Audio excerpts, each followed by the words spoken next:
Ito guys, umpisa na tayo sa buo sa panel number 12. Panel number 12 ito guys.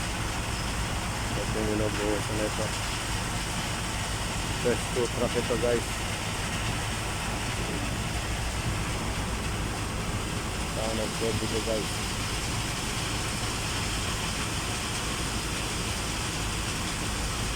$10 din ang lalim nito guys.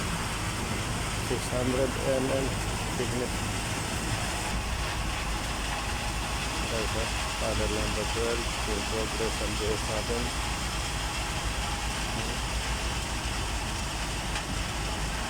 Ito yung first truck.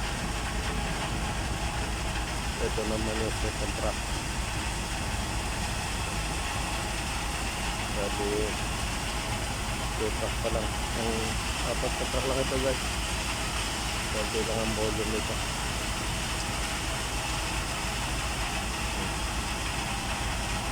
Panel number 12, 600 mm.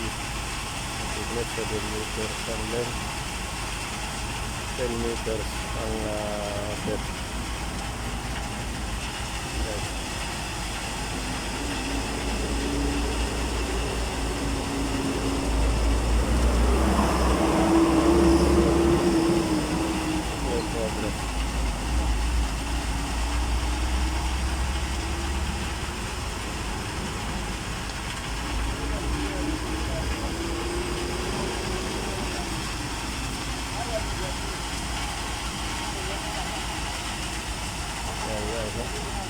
Panel number 12 ito.